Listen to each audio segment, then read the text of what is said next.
रघुनंदन राव।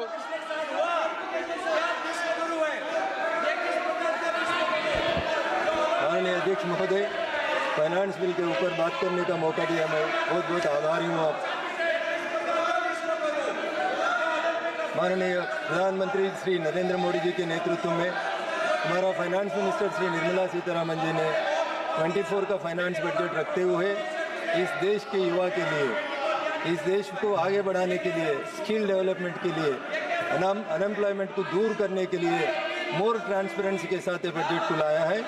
ये बिल में जो कॉर्पोरेट टैक्स के बारे में बार बार हमारा सांसद लोग बात कर रहे हैं, उन लोगों को मैं ये बताना चाह रहा हूँ, we brought transparency in the income tax wing and as well as in the other departments also, due to which the persons, those who respect the government, has been increased and the number of taxpayers strength has been increased in this country. Such a transparency has been brought in the income tax department, and a person who is filing the income tax don't know where and who is scrutinizing his income tax papers, and the officer also don't know where does the application came from. Such a type of transparency is brought in the income tax system, so the persons, those who are the taxpayers number has been enormously increased in this country. This clearly shows the people of this country are showing the confidence on the government which is led by the Honorable Prime Minister Shri Narendra Modi ji. माननीय अध्यक्ष महोदय, हमारा तेलंगाना राज्य में बार बार इसके पहले जो सरकार था, टीआरएस सरकार, या जो सरकार 6 महीने के पहले गवर्नमेंट में आया था, वो सरकार, ये दो सरकार, कांग्रेस की सरकार ही होने दो और टीआरएस का सरकार होने दो, कभी भी स्टेट में कुछ अच्छा हुए तो उन लोग करे बोलते, अगर कुछ बुरा हुए तो वो सेंटर के ऊपर डालने के लिए कोशिश करते रहते।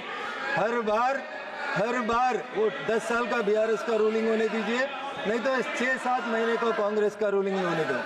कोई भी एक बात, कभी भी कुछ राज्य के लिए केंद्र सरकार ने कुछ अच्छा करता, उस अच्छा चीज़ के बारे में इन लोग कुछ भी नहीं करता, बार बार बदनाम की पॉलिटिक्स करना है, उसके अलावा कुछ भी नहीं कर रहा है। अध्यक्ष महोदय, तेलंगाना में 28 crores 88 lakhs 11,000 rupees public money has been spent by the then government, TRS government, for 10 years, which was found fault by the CAG department, and CAG said that there is no permission for these 28 crores 88 lakh 11,000 rupees. Even if you come to the Pradhan Mantri Awas Yojana, the central government has given Pradhan Mantri Awas Yojana like other states to the Telangana also. Under the scheme of Pradhan Mantri Awas Yojana, the central government is giving the money, and the KCR says he is giving in the name of 2 BHK, but unfortunately they never say that the central government has given the money under Pradhan Mantri Awas Yojana. Now the new government, which is headed by Congress party and Mr. Revanth Reddy, they are saying that they are going to give Indiramma houses, but they are also not saying that this money is being given by the honorable central government under the leadership of Narendra Modi ji for Pradhan Mantri Awas Yojana. At least he says that we want to correlate the money of the Pradhan Mantri Awas Yojana with Indiramma houses. Like this, there are so many schemes which were given by the central government and the money is being dispersed.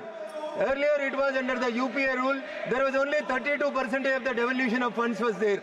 But now it has been increased to 42%, but no one is saying that the states are getting 42% of the devolution of the funds. उसमें भी कैसा कम करके बताने के लिए कोशिश करता। माननीय अध्यक्ष महोदय, हम लोग नया जीत के हैं, पहली बार सांसद बन के हैं, इतना सीनियर लोग बन के 5 बार 6 बार जीत के आके ये क्या तरीका मेरे तो समझने में नहीं आ रहा। अगर लैला को देखना है तो मजरू का आंकों से देखो, ये बजट को देखना है तो निर्मला सीतारमण जी का आंकों से देखो, गरीब का आंकों से देखो। पूरा stuff this poor in country is being served by this government. You people are shouting about only A1 and A2। क्यों बोले तो आपको A1 का दावत याद आता, A2 का दावत याद आता, कभी भी दावत का। माननीय अध्यक्ष महोदय, एक शब्द भी, ये क्या अध्यक्ष महोदय, 2 मिनट बोलने का मौका दिया अध्यक्ष महोदय। इन लोगों का तरीका कैसा है बोले तो 372 में स्पष्ट है, सदन नियमों प्रक्रियाओं से चलता है उसमें मंत्री जी का स्टेटमेंट मांगा, मंत्री जी ने आपको स्टेटमेंट दे दिया, आपकी मांग को स्टेटमेंट दिया। संसद के अंदर, लोकसभा के अंदर, नियम प्रक्रिया के अंदर उस पर स्पष्टीकरण नहीं मांगा जाता। ओके, माननीय मंत्री। In the year 2014, when Honorable Prime Minister Narendra Modi ji came into power, there was a demand for to bring one nation, one tax.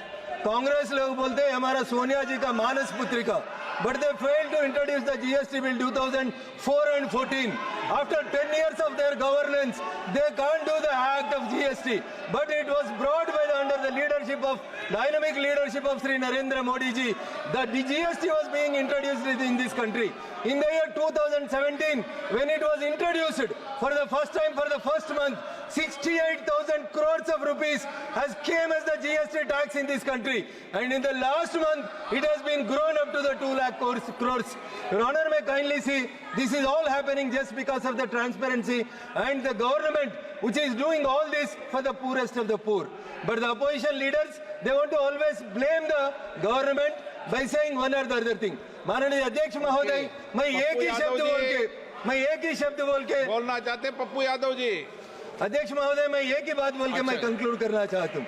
अगर 2024 का बजट को अगर सही तरीका से देखना है तो वो देखना है तो तेलुगु में कहावत है, अगर लैला को देखना है तो मजनू का आंखों से देखना है।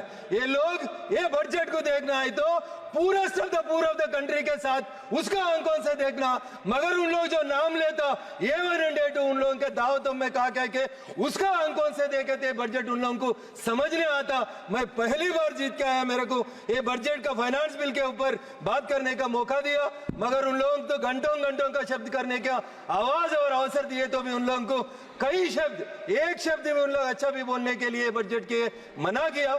मगर मैं पहली बार आया तेलंगाना से, जहां टीआरएस और बीआरएस और कांग्रेस पार्टी ने पैसा केंद्रीय सरकार से लेता और बदनाम हमारे को करता।